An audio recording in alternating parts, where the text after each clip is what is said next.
ಇಲ್ಲಿಗೆ ಬರಲು ಕಾರಣವೇನು? ಯಾರಾದರೂ ಶತ್ರು ಪಕ್ಷದವರಲ್ಲ, ಅಯೋಧ್ಯಾಧಿಪತಿ ದಶರಥ ಚಕ್ರವರ್ತಿಯ ಮಕ್ಕಳಾದ ರಾಮಲಕ್ಷ್ಮಣರು. ಬೇಗ ಶರಣಾಗತರಾಗು, ತನ್ನ ಕಷ್ಟಗಳನ್ನು ವಿನ್ನವಿಸಬಹುದು. ನಮ್ಮ ಆಶ್ರಮಕ್ಕೆ ಬರಲು ಕಾರಣವೇನು? ಪ್ರಭು, ಅಲ್ಲಿನ ವಿಚಾರಗಳು ತಿಳಿದುಕೊಳ್ಳಬೇಕಾಗುತ್ತಾವೆ. ರಾಮಚಂದ್ರ ಪ್ರಭು, ಈ ಸುಗ್ರೀವರಾಜನ ಪ್ರಣಾಮಗಳನ್ನು ಸ್ವೀಕರಿಸಿ ನನ್ನನ್ನು ಆಶೀರ್ವದಿಸಿ. ಅಯ್ಯ, ನಿನಗೆ ಮಂಗಳವಾಗಲಿ. ನಿನ್ನ ವೃತ್ತಾಂತವೇನು? ಪ್ರಭು, ವಾಲಿ ಮತ್ತು ಸುಗ್ರೀವ ನಾವಿಬ್ಬರೂ ಸೋದರರು. ಪ್ರಭು, ನಮ್ಮಣ್ಣನಾದ ವಾಲಿಗೂ ದುಂದುಬಿ ಎಂಬ ರಾಕ್ಷಸನಿಗೂ ಘೋರವಾದ ಯುದ್ಧವಾಗುತ್ತಿರಬಹುದು. ಆ ರಾಕ್ಷಸರು ಪ್ರಭು ಒಂದು ಗುಹೆಯನ್ನು ಪ್ರವೇಶಿಸಿದರು. ನಮ್ಮಣ್ಣನು ಆ ರಾಕ್ಷಸನನ್ನು ಬೆನ್ನಟ್ಟಿ ಆ ಗುಹೆಯನ್ನು ಪ್ರವೇಶಿಸಿ ಬಿಟ್ಟನು. ಪ್ರಭು, ಎಷ್ಟು ಕಾಲವಾದರೂ ನಮ್ಮಣ್ಣನು ಹೊರಕ್ಕೆ ಬಾರಲೇ ಇಲ್ಲ. ನನಗೆ ಭಯಭೀತಿಯಾಗಿತ್ತು ಪ್ರಭು. ಅನಂತರ ಕೆಲವು ದಿನಗಳ ನಂತರ ಆ ಗುಹೆ ಒಳಗಿನಿಂದ ರಕ್ತ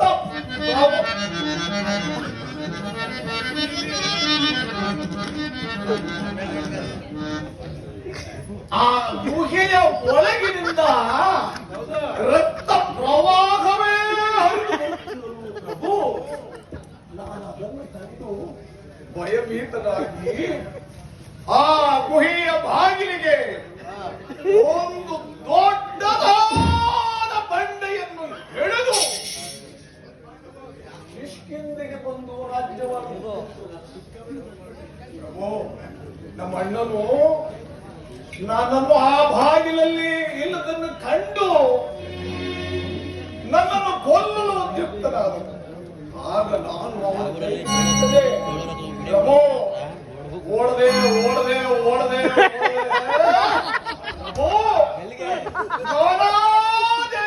ಸುತ್ತರಿಸಿ ಆಮೇಲೆ ಪ್ರಭು ಕೆಲವು ಮಂದಿ ಗಂಭೀರರನ್ನು ಒಳಗೊಂಡು ಅದೋ ಅಲ್ಲಿ ಕಾಣುತ್ತಿರುವ ಋಷಿಮೂಕ ಪರ್ವತದಲ್ಲಿ ವಾಸ ಮಾಡಿಕೊಂಡಿರುವರು.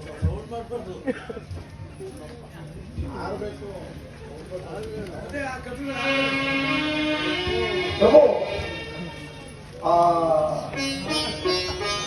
ನಮ್ಮ ಅಣ್ಣನು ಇಲ್ಲಿಗೆ ಬರಲು ಮತಂಗ ಮಹಾಮುನಿಗಳ ಶಾಪವೇ ಕಾರಣ ಅಲ್ಲದೆ ಪ್ರಭು. ನಮ್ಮಣ್ಣನು ನನ್ನ ಪತ್ನಿಯನ್ನು ಸಹ ಅಪಹರಿಸಿಕೊಂಡು ಹೋಗಿರುವನು. ನೋಡಿದೆಯಾ ವಾಲಿಯ ದ್ರೋಹವನ್ನು? ಆತನನ್ನು ಸಮ್ಮತಿಸುವುದೇ ಸರಿ.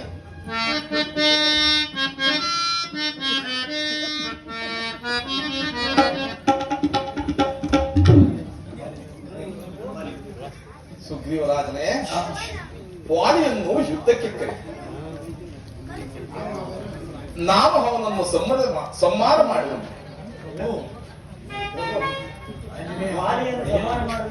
ಇವರು ವಾಲಿಯನ್ನು ಸಂಹಾರ ಮಾಡುತ್ತೇನೆ ಎಂದು ಹೇಳುತ್ತಿರುವರಲ್ಲ.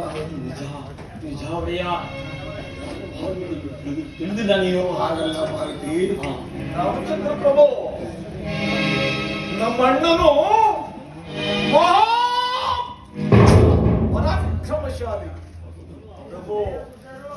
ತ್ರಿಲೋಕ ಪರಾಕ್ರಮಶಾಲಿಯಾದ ರಾವಣನನ್ನು ತನ್ನ ಲಾಂಘೋಲದಿಂದ ಇಂಗಟ್ಟು ಮುಂಗಟ್ಟು ಕಟ್ಟಿ ಸಪ್ತ ಸಮುದ್ರಗಳಲ್ಲಿಯೂ ಹತ್ತಿ ಹತ್ತಿ ಹತ್ತಿ ತನ್ನ ಮಗನಾದ ಅಂಗದ ಕುಮಾರನ ಕೊಟ್ಟಿಲಿಗೆ ಕಟ್ಟಲು ಆಗ ಅಂಗದ ಕುಮಾರನು ಜಾಡ್ಸಿ ಪ್ರಭು ನಮ್ಮಣ್ಣನೋ ಮಹಾಪರಾಕ್ರಮಶಾಲಿ. ನನಗೊಂದು ಪ್ರಭು ಮುಂದೆ ಬಾ. ನಮ್ಮ ಅಣ್ಣನೋ ಮಹಾಪರಾಕ್ರಮಿ. ಅದು ಅಲ್ಲದೆ ಪ್ರಭು, ಅಲ್ಲಿ ಕಾಣುತ್ತಿರುವ ಸಪ್ತ ತಾಳೆ ಸಪ್ತ ತಾಳೆ ಮರಗಳನ್ನು ಯಾರು ಒಂದೇ ಬಾಣದಿಂದ ಛೇದಿಸುವರೋ ಅಂತವರು ಮಾತ್ರ ನಮ್ಮಣ್ಣನನ್ನು ಸಂಹರಿಸುತ್ತಾರೆ ಎಂಬ ಒಂದು ನಂಬಿಕೆ. ಅದಕ್ಕೋಸ್ಕರವಾಗಿ ನಿಮ್ಮನ್ನು ಇಷ್ಟೇ ತಾನೇ ಸುಗ್ರೀವರಾಜನೇ, ಪರೀಕ್ಷಿಸಿದ ಮಾತ್ರಕ್ಕೆ ಪರಾಕ್ರಮಕ್ಕೆ ಕುಂದುಂಟೆ. ಹಾಗಾದರೆ ನೋಡು.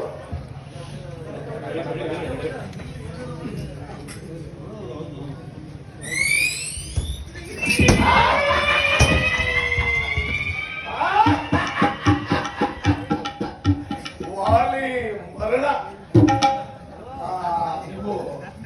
ಈಗಾದ್ರೆ ಆ ತಾಳೆಯ ಮರಗಳನ್ನು ಛೇದಿಸು ಒಂದೇ ಮಾಡಿದ ಮಹಾತ್ಮರು ಛೇದಿಸಿದರು. ವಾಲಿಯು ಗ್ಯಾರಂಟಿ ಮರಣ. ಹಾಗಾದ್ರೆ ನಮ್ಮಣ್ಣ ಯುದ್ಧಕ್ಕೆ ಕರೆಯಲೇ ಪ್ರಭು. ಸುಗ್ರೀವರಾಜನೇ, ಧೈರ್ಯವಾಗಿ ನಿಮ್ಮಣ್ಣನಾದ ವಾಲಿಯನ್ನು ಯುದ್ಧಕ್ಕೆ ಕರೆ. ಪ್ರಭುಗಳು ಹೇಳುತ್ತಿರುವರು ವಾಲಿಯನ್ನು ಯುದ್ಧಕ್ಕೆ ಕರೆ. ಈಗ ನೀನು ಧೈರ್ಯವಾಗಿ ಆ ವಾಲಿಯನ್ನು ಯುದ್ಧಕ್ಕೆ ಕರೆ. ರಾಮಚಂದ್ರ ಪ್ರಭುಗಳಿರುವಾಗ ಭಯವೆಂದರೇನು? ಧೈರ್ಯವಾಗಿ ಆ ವಾಲಿಯನ್ನ ಯುದ್ಧಕ್ಕೆ ಕರೆ. ನೀನು ಇಲ್ಲಿಯೇ ಇರಬೇಕು. ಇಲ್ಲಿಯೇ ನನಗೆ ಭಯವಾಗುವುದು ಇಲ್ಲ.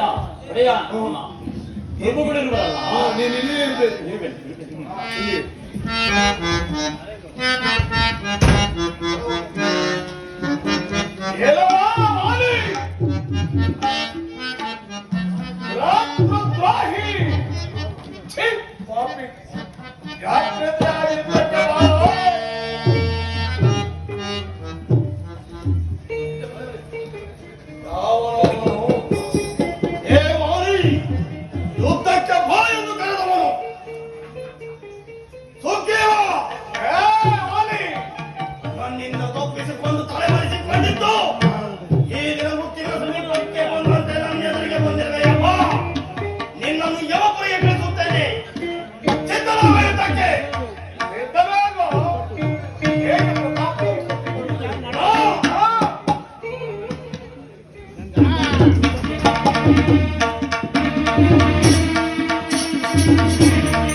ಬಂದಿಯಾತು.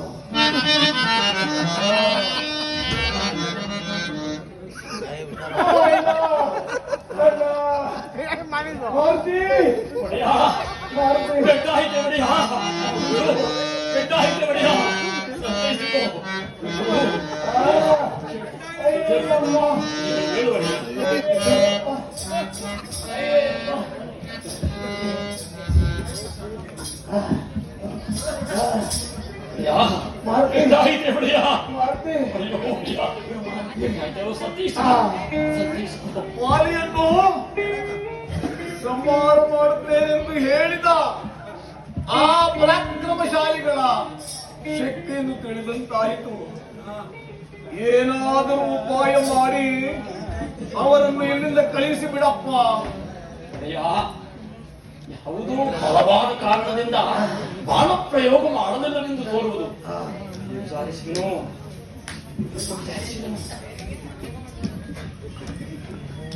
ಪ್ರಭು, ವಾಲಿಯಿಂದ ಬಲವಾದ ಪೆಟ್ಟನ್ನು ತಿಂದು ತಾವೇಕೆ ಬಾಣ ಪ್ರಯೋಗ ಮಾಡಲಿಲ್ಲವೆಂದು ನಮ್ಮ ಒಡೆಯನಾದ ಸುಗ್ರೀವರಾಜನು ದುಃಖಿಸುತ್ತಿರುವುದು ಪ್ರಭು.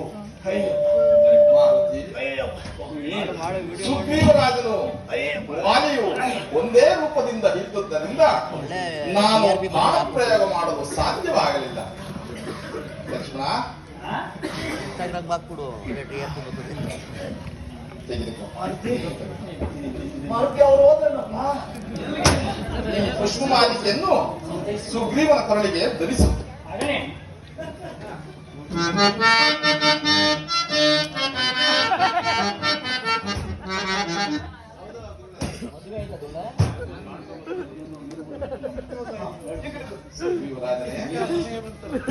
ಸುಗ್ರೀವರಾಜನೇ, ಪ್ರಭು ಹೇಳಿ ಪ್ರಭು.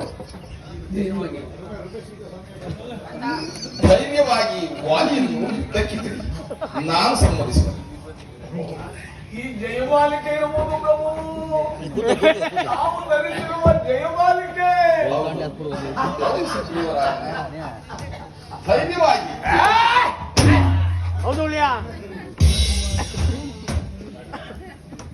ಏನು ಪರಾಕ್ರಮ? ಏನು ಶಕ್ತಿ? ಏನು ಬುದ್ಧಿ?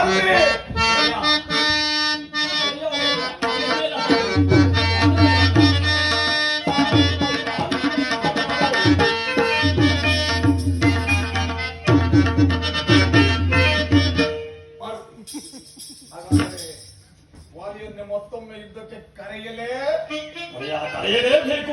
ವಿಜಯಮಾಲೆ ಇರುವುದು ಪ್ರಭುವಾದ ಶ್ರೀರಾಮಚಂದ್ರ ಮೂರ್ತಿಗಳು ನಿನಗೋಸ್ಕರ ವಿಜಯಮಾಲೆಯನ್ನು ಹಾಕಿರುವರು. ಧೈರ್ಯವಾಗಿ ಆ ವಾಲಿಯನ್ನು ಯುದ್ಧಕ್ಕೆ ಕರೆ. ಜಯವು ಖಂಡಿತ. ಹೌದು, ಧೈರ್ಯವಾಗಿ ಕರೆ. ಹೌದು.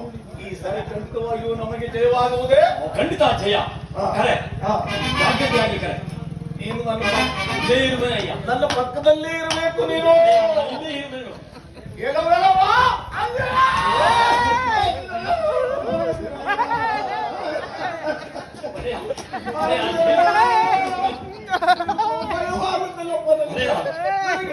ವಿಜಯಮಾಲೆ ಭಯವಿಲ್ಲ. ಧೈರ್ಯವಾಗಿ ಆ ವಾಲಿಯನ್ನು ಯುದ್ಧಕ್ಕೆ ಕರೆದು ಹೌದಲ್ವಾ? ಪಕ್ಕದಲ್ಲೇ ಇರುವುದು ನಾನು. ವಿಜಯಮಾಲೆ ಸಹ ಇರುವುದು. ಧೈರ್ಯವಾಗಿ ಆ ವಾಲಿಯನ್ನು ಯುದ್ಧಕ್ಕೆ ಕರೆ. ಹೇಳವಾ? ವಾಲಿ ರಾಷ್ಟ್ರದ್ರೋಹಿ. ಈ ಸಾರಿ ಹೊಸ ಸುಗ್ರೀವನು ಬಂದಿರುವನು. ಹೊಸ ಸುಗ್ರೀವ ಬಾರೋ ಯುದ್ಧಕ್ಕೆ. ಈ ಸಾರಿ ನೀನು ಪ್ರಾಣದಿಂದ ಹಿಂದಿರುಗುವುದಿಲ್ಲ. ಬಾ ಯುದ್ಧಕ್ಕೆ. ಈಗ ತಾನೇ ನನ್ನಿಂದ ಮೈ ಮುರಿಯುವಂತೆ ಪೆಟ್ಟು ತಿಂದು ಪುನಃ ಯುದ್ಧಕ್ಕೆ ಬಂದಿರುವುದನ್ನು ನೋಡಿದರೆ ವಾಲಿ ವಾಲಿ ವಾಲಿ ವಾಲಿ ನಿನಗ್ಯಾವ ಬೆಂಬಲಿಗೆ ಬಂದಿರುವಂತೆ ನೋಡುತ್ತಿರುವುದು. ಅವನು ನಿನ್ನನ್ನು, ಆನಂತರ ನಿನ್ನ ಬೆಂಬಲಿಗರನ್ನು. ವಾಲಿ ಎದ್ದಲಾಗೋ.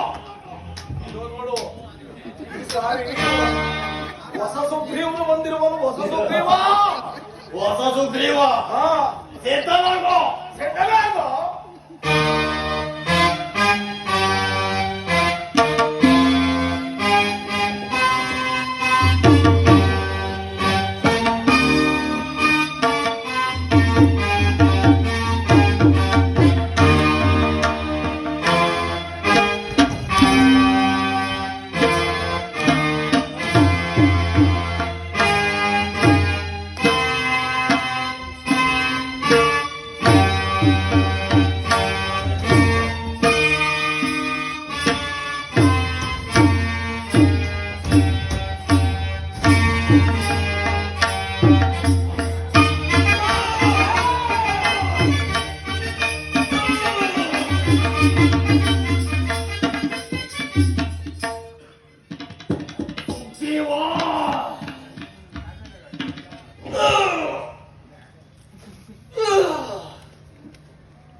ಮರೆಯಲ್ಲಿ ನಿಂತು ಪ್ರಾಣ ಪ್ರಯೋಗಿಸಿದವರು ಯಾರು?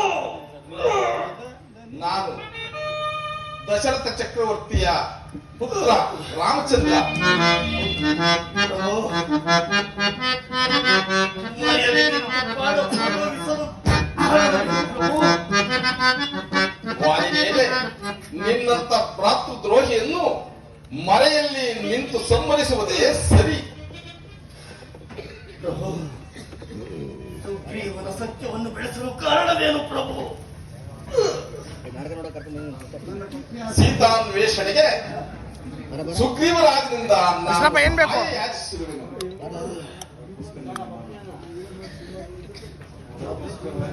ಪ್ರಭು, ಸುಗ್ರೀವನಿಂದ ಕಾರ್ಯಗಳು ಸಾಧ್ಯವೇ? ಜಗನ್ನಾಥರೇ ಹಾಗಾದರೆ ಪೂರ್ತಿಯಾಗಿ ವಿವರವನ್ನು ತಿಳಿಸಿ.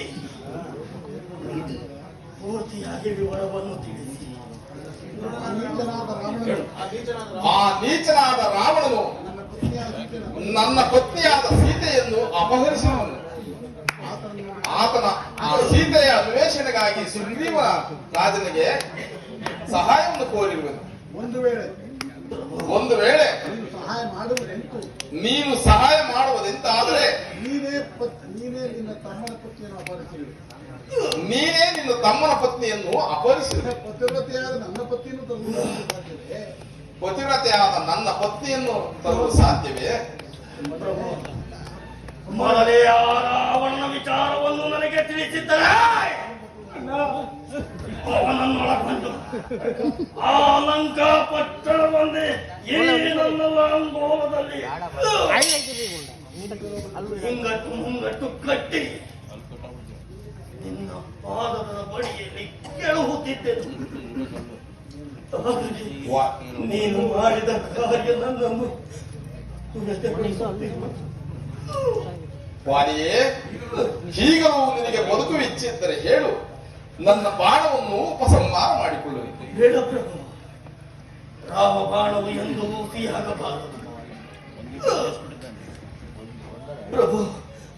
ಆದರೆ ನನ್ನದೊಂದು ನಿಬಂಧನೆ ಪ್ರಭು. ಹೇಳು ವಾಲಿಯೇ. ನನ್ನ ಪ್ರೇಮ ಪುತ್ರ ಹಗದ ಹಬಲೆಯಾದ ಧಾರೆಯನ್ನು ನಿನ್ನ ಕೈಯಲ್ಲಿಡುವೆನು. ಅವರನ್ನು ಕಾಪಾಡುವ ಭಾರವು ನಿನ್ನದು ಪ್ರಭು. ಆಗಲಿ ವಾಲಿಯೇ. ಸುಗ್ರೀವ ಪ್ರಭು, ಸುಗ್ರೀವ ಆ ವಾಲಿಯ ಮರಣದ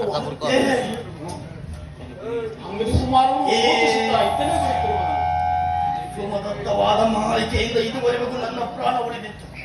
ಇದನ್ನು ನೀನು ಧರಿಸು. ಅಣ್ಣ ಏನ್ ಸಮಾಚಾರ? ಯಾವ ಬಂದ್ರಿ?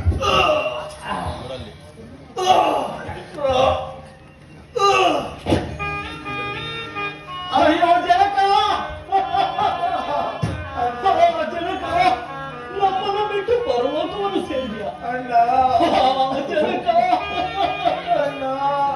ಸುಗ್ರೀವರಾಜನೇ, ಹಂಗದನನ್ನು ಸಮಾಧಾನ ಮಾಡಿಕೊಂಡು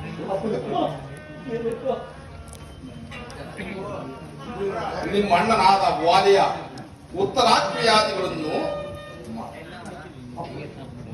ಲಕ್ಷ್ಮಣ ಈಗಲೇ ಕಿಷ್ಕಿಂಧೆಗೆ ತೆರಳಿ ಸುಗ್ರೀವರಾಜನಿಗೆ ರಾಜಪಟ್ಟವನ್ನು, ಹಂಗದನಿಗೆ ಯುವರಾಜ ಪಟ್ಟವನ್ನು ನೆರವೇರಿಸಿ ತಕ್ಷಣ ಹೊರಟು ಬಂತು.